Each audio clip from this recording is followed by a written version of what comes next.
नमस्कार, स्वागत है आपका सीएसजेएमयू न्यूज के खास कार्यक्रम सीएसजेएमयू संवाद में। मैं हूं वंशिका पाल। हिंदी पत्रकारिता अपने 200 साल पूरे होने का जश्न मना रही है। 30 मई को होने वाले हिंदी पत्रकारिता दिवस की तैयारियां भी हो रही हैं। देश के हिंदी पत्रकारिता के विद्वान, संपादक और पत्रकार इस गौरव यात्रा का सिंहावलोकन, विहंगावलोकन और आत्मावलोकन कर रहे हैं। इसी कड़ी में छत्रपति शाहू जी महाराज विश्वविद्यालय कानपुर में उदंत मार्तंड से एआई युग तक 2 सदियों का महासंवाद विषय पर पिछले दिनों अंतर्राष्ट्रीय संगोष्ठी हुई। इसमें देश भर के वरिष्ठ विचारकों, पत्रकारिता के विद्वानों, संपादकों और पत्रकारों ने अपने मूल्यवान विचारों की अभिव्यक्ति की थी। सीएसजेएमयू न्यूज संवाद के तहत विद्वानों के विचारों की खास सीरीज चला रहा है। आइए विचार गंगा की 5वीं कड़ी में आपको सुनवाते हैं वरिष्ठ पत्रकार और जनसंचार के विद्वान आशुतोष शुक्ला के उद्गार। संवाद जो हम और आप कर रहे हैं, ये संवाद है।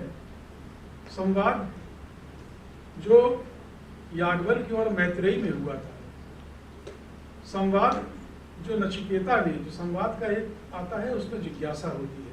जो नचिकेता के प्रश्न थे, जो द्रौपदी के प्रश्न एक भरी सभा में थे, जिनके उत्तर राष्ट्र नहीं दे सका, वो जो प्रश्न उत्तर है, वो जो संवाद है, वो इस देश की धाती है, हमारी संस्कृति है, हमारी सभ्यता है, और उसी के आधार पर हम आगे बढ़े, क्योंकि हमने प्रश्न पूछना नहीं छोड़ा। हम सवाल पूछते रहे। ये जो कानपुर में जिसको बनारस में अड़ी कहते हैं, कलकत्ते में जिसको अड्डा कहते हैं, और लखनऊ में जिसको चकल्लस कहते हैं, और आपके यहाँ जिसको चौतरेबाजी या चबूतरेबाजी कहते हैं, जो महेश जी आपको बताएंगे, जाके बैठिएगा कि 2 अच्छे दोस्तों में भी 2 घंटे बैठाया, शाम में बवाले कराते हैं। तो वही चबूतरेबाजी जो ये करते हैं, वो जो है प्रश्न पूछने की हमारी परंपरा, जिज्ञासा, जो पत्रकार का अधिकार, पत्रकार का कर्तव्य है, वो जो संवाद है, वो, और जिस पर अमर्त्य सेन की एक किताब है, आप उसका नाम ही अगर देखें, आर्गुमेंटेटिव इंडिया, क्या है? क्योंकि हम लोग बात बहुत करते हैं, हम बात करते हैं। हम जब भी संवाद में जाएं, तो जब हम असहमत होते हैं, सहमत होते हैं एक दूसरे के तर्कों से, वो संवाद है। अब प्रश्न ये है कि वो जो संवाद, सामने जो लोग बैठे हैं, वो संवाद करने की पात्रता आप में है या नहीं है। अगर आप कोठी की तमन्ना पाले बैठे हैं, तो आपने यूपीएससी दिया होता, आपने कोई दुकान व्यापार किया होता, आपने कुछ और किया होता। लेकिन अगर आप हमारे साथ आए हैं, हमारे पास आए हैं, तो सम्मान के लिए तैयार रहिए, संघर्ष के लिए तैयार रहिए। फिर ये भूल जाइए कि आपको दलाली करनी है। फिर आपको ये समझना होगा कि चैनल में काम करने वाला पत्रकार चैनल का मालिक कैसे हो जाता है। फिर ऐसे बहुत सारे प्रश्न आपको अपने से और उनसे पूछने पड़ेंगे, जो आके, जिनको आप देखते हैं, जिनसे बात करते हैं। पत्रकारिता बहुत, मतलब ये बिल्कुल ऐसे समझ लीजिए कि लोग कहें कि बहुत आसान है। पत्रकारिता कठिनतम व्यवसायों में से एक है। लोग कहते हैं कि अमुक जमाने की पत्रकारिता मिशन थी, अब कारोबार है। नहीं, तब भी कारोबार थी, आज भी मिशन है। आखिरी पत्रकार मिशनरी होगा, आखिरी पत्रकार मिशन करेगा, आखिरी खबर लिखी जाएगी, वो मिशन होगी। इसलिए होगी कि वो जो रिपोर्टर बारिश में है, जो रिपोर्टर सर्दी में है, जो रिपोर्टर लू में खड़ा होकर के खबर ला रहा है, उसके अंदर वो जो एक पवित्र भाव है, जो संघर्ष का जज्बा है, केवल उस आधार पर ला रहा है। और जब तक उसके अंदर वो एक भाव नहीं होगा, वो खबर ला नहीं पाएगा। तो मिशन तो वो कर ही रहा है। और जो लोग ये कहते हैं कि तब थी, अब नहीं है, जो लोग ये कहते हैं कि तब पूंजीवाद आ गया है, दरअसल ये कामचोर का कुतर्क है। मेहनत तब भी करनी थी, मेहनत अब भी करनी है, मेहनत आगे भी करनी है। प्रश्न ये है कि जो सामने बैठे हैं, वो पढ़ना चाहते हैं कि नहीं। आप अगर नहीं पढ़ रहे हैं, तो आप हमारे काम के नहीं हैं। अगर आप ये सोचते हैं, मैं आपसे आज दिन भर बात करूंगा, मैं आपके पास, आप मेरे पास, मेरे ऑफिस आइए, मैं दिन भर आपसे बात करूंगा। मैं आपको 10 बार, 100 बार जो मुझे आता होगा, जो मेरी सीमा होगी, सामर्थ्य होगी, मैं आपको बताऊंगा। लेकिन जिस समय आप मेरे पास नौकरी के लिए आएंगे, उस समय मैं बहुत कड़े प्रश्न आपसे पूछूंगा। तब मैं आपसे पूछूंगा कि आप पढ़ते हैं कि नहीं। तब मैं आपसे पूछूंगा कि आप जीवन में बनना क्या चाहते हैं। तब मैं आपसे पूछूंगा कि, और अगर आप मेरे यहाँ आ गए, अगर आप किसी प्रकार से टेस्ट दिया आ गए, तो मैं आपको बहुत रगड़ दूंगा, बहुत ठीक से आपसे परिश्रम कराऊंगा। आपको उस समय बुरा लगेगा, 10 साल बाद आप मुझे याद करेंगे।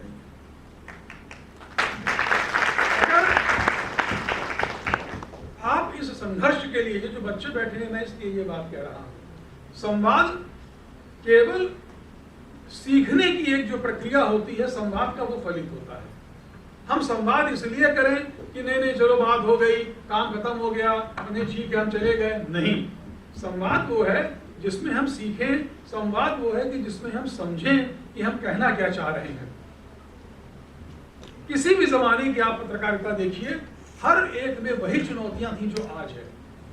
एक समय आप लोग जब बहुत छोटे रहे होंगे तो टीवी का एक चैलेंज आया कि साहब टीवी आया है, अखबार को नुकसान है और क्या होगा, अखबार है, टीवी के जाने की बात होने लगी है क्योंकि डिजिटल आ गया है। प्रश्न ये है कि हमारी जो चुनौती है कि डिजिटल के जमाने में हम अपने को प्रासंगिक कैसे बना के रखें, हम आपको क्या दें, तो वो हमारी चुनौती है। और हमेशा इस बात को गौर करिएगा, यहां पर हम पत्रकारिता की चुनौतियों पर, पत्रकारिता के भविष्य पर बात करते हैं। क्यों? क्योंकि हम आत्मचिंतन करते हैं, हम आगे बढ़ने के लिए जो मार्ग बनाते हैं, उस मार्ग पर चलने के लिए अपने से सवाल पूछते हैं। पत्रकारिता में जो कामचोरी आई है वो व्हाट्सएप के आने के बाद आई है, और बेसिक्स होते हैं जो हर काम में शामिल होते हैं। हर काम में अगर ऑफ साइड पर बाहर जाती हुई गेंद को आप खेल रहे थे तो डॉन ब्रैडमैन भी आउट होते थे और वैभव सूर्यवंशी भी आउट होगा। जो बेसिक्स हैं आप उनसे अगर हटेंगे, और हमारे बेसिक्स क्या हैं? हमारे बेसिक्स हैं भाषा। मैंने किताब अपनी एक लिखी थी और मैंने उसमें यही पत्रकारिता के जैसे ये 5 एलिमेंट्स हैं जो क्षितिजल पावक गगन समीरा जैसे है, वैसे ही मैंने एक कल्पना की कि पत्रकारिता 5 तत्वों पर चलती है। एक संवेदनशीलता है, एक जिज्ञासा है, और मैंने उसमें कहा एक घुमक्कड़ी है, और एक उसमें क्रोध है, और फिर अंतिम था एक भाषा है। क्रोध कैसा होता है? क्रोध वो नहीं है कि जो पत्रकार जाते हैं कॉलर खड़े करके, कहीं आपको सुनने को मिलता है कि उन्होंने कहा कितने का सामान दो, इतने का टिकट दो, ये नहीं है। क्रोध वो है कि जब आपको लगे कि यूनिवर्सिटी या किसी कॉलेज के बाहर शराब की दुकान खुली है, किसी मंदिर के बाहर शराब की दुकान खुली है, और आपके अंदर वो आए कि मुझे इस दुकान को हटा देना है, यह सात्विक क्रोध है जो पत्रकार में होना चाहिए। और ये वो क्रोध है जो भीष्म पितामह ने नहीं किया और महाभारत करा दी। गंगा की लहरें गिनते रहे, जब उनको परेशानी होती तो मां के पास जाके बैठ जाते और बड़े दुखी हैं। तटस्थ और निरपेक्ष होना पत्रकारिता नहीं है। जो लोग ये कहते हैं कि पत्रकारिता जो होती है वो निष्पक्ष है, वो आपको भ्रम में डालते हैं। पत्रकारिता का सदा एक पक्ष होगा। मैंने आपसे कहा कि शराब की दुकान है, अगर नगर निगम के आप पीछे न पड़ गए, और अगर आप नगर निगम के पीछे पड़ रहे हैं तो आपका एक पक्ष हुआ या नहीं हुआ? पक्ष तो हमारा होगा ही। हम एक चीज के साथ खड़े होंगे ही। कभी आप उससे सहमत होंगे, कभी नहीं होंगे। कभी आप कहेंगे कि नहीं, हम आपके विचार जो है ये दक्षिणपंथी हैं, इनके विचार वामपंथी हैं। लेकिन जो वामपंथी है उसका भी एक पक्ष है, और जो दक्षिणपंथी है उसका भी एक पक्ष है, और जो मध्य मार्गी है उसका भी एक पक्ष है। हमारा काम सबको स्थान देना है, हमारा काम सबके सबको साथ ले करके चलना है, फिर ये आप पर छोड़ देना है कि आप क्या करते हैं। तो जो बुनियादी बात है वो कोई आर्टिफिशियल इंटेलिजेंस आए, दुनिया में कोई चीज आ जाए, लेकिन जो मस्तिष्क है व्यक्ति का, जो हृदय हमारा है, ये कभी नहीं बदलेगा। और जीवन हमेशा मानवीय संवेदनाओं से गाइड हुआ है और मानवीय संवेदनाओं पर ही चलेगा। आज भी चला है, पहले भी चला था और आगे भी चलेगा। प्रश्न ये है कि जो लोग ये सामने बैठे हैं वो उस मेहनत के लिए तैयार हैं कि नहीं, कि यदि आप अपना काम ईमानदारी से करते हैं, यदि आपके काम में परिश्रम है, यदि आपके काम में लगन है, तो 3 ऐसे वर्ग हैं जिनको मिलने वाले सम्मान का कोई मोल नहीं होता। और ये आपको तय करना है कि जीवन में आप आए किस लिए हैं। एक चिकित्सक, एक शिक्षक और एक पत्रकार।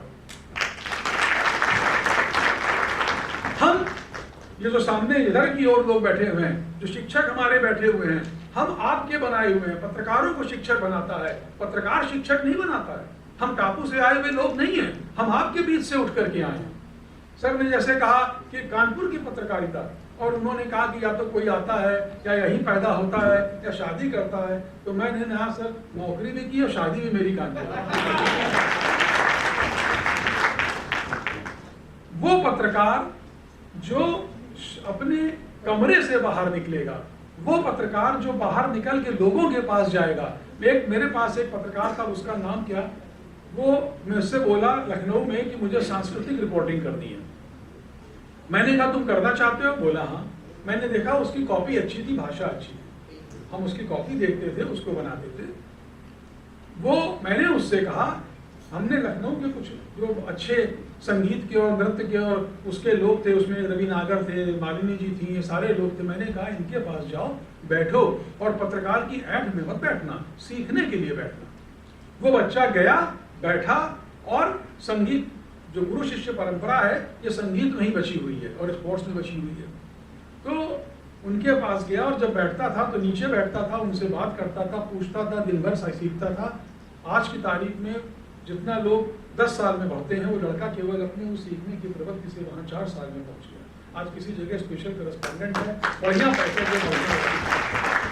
हम किसी से कुछ कह सकते हैं, आप सीखने को तैयार हैं कि नहीं, नए शब्द आप गढ़ रहे हैं कि नहीं, आंचलिकता की ओर आपका रुझान है कि नहीं। अगर आप सिर्फ बाहर की चीज़ों से, जिस AI से और उससे प्रभावित हैं, लेकिन आपको ये नहीं पता कि कानपुर के, और कानपुर में रहते हैं, कि कानपुर के किस मोहल्ले की क्या खासियत है, तो फिर आप पत्रकारिता नहीं कर पाएंगे। आपको ये मालूम होना चाहिए, कानपुर में कोतवालेश्वर महादेव भी है, एक झगड़ेश्वर महादेव भी है। आप बताइए क्यों नाम है ये, पता होना चाहिए आपको। मैंने आपसे कहा चबूतरेबाजी, आपको पता होना चाहिए, अपने यहाँ इस पर पेपर लिखना चाहिए, लोगों से मिलना चाहिए।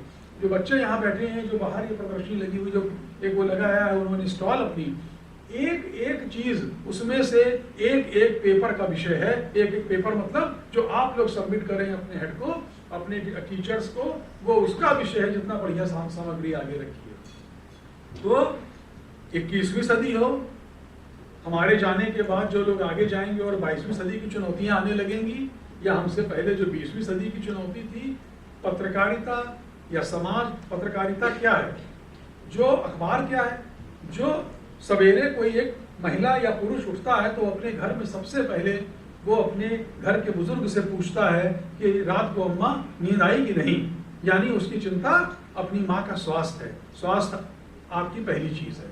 फिर वो अपने बच्चे को स्कूल भेजता है, स्कूल शिक्षा आपकी दूसरी महत्वपूर्ण बीट है। फिर वो सोचता है कि उसके पति जो उनको छोड़ने गए, या वो जो वैन या जो बस लेकर गई जिस सड़क से होकर के, वो सुरक्षित है कि नहीं है। तो वो सड़क, वो ट्रैफिक, वो नगर निगम, यही आपके विषय हैं। पत्रकारिता के इन्हीं पर अपनी खबरें लिखिए। जो लोग कहते हैं कि तब ऐसे पत्रकार होते थे, तब ऐसे होते थे, तब भी वैसे ही थे, अब भी वैसे ही है। और जो लोग पुराने जमाने के अखबार उठा के देखिए, उस जमाने की पत्रकारिता बहुत आसान थी। इसलिए आसान थी क्योंकि सारा देश एक दिशा में चल रहा था। उस समय के सारे नेता पत्रकार होते या वकील होते, और सब एक दिशा में आजादी की तरफ चल रहे थे। चैलेंज आज है, चुनौतियां आज है। राजनीति का सांप्रदायिकरण हुआ है, अपराध का सांप्रदायिकरण हुआ है, पर्यावरण की चुनौतियां हैं, पैसे का, भ्रष्टाचार का अथक दबाव है। चारों तरफ से लोग पैसे की इतनी महिमा है, जिसकी हैसियत नहीं है वो बड़ी बड़ी गाड़ियों से चल रहे हैं। जिनकी हैसियत है, जिनकी हैसियत नहीं है, जिनका वो वेतन नहीं है, वो उनकी मांग कर रहे हैं। चुनौतियां आज हैं। पहले की पत्रकारिता बहुत आसान थी, आज की पत्रकारिता मुश्किल है। तो वो साथी हमारे यहाँ आइए, हम आपका स्वागत करते हैं, लेकिन जब आइए तो मेहनत का मादा अपने साथ लेकर के आइए।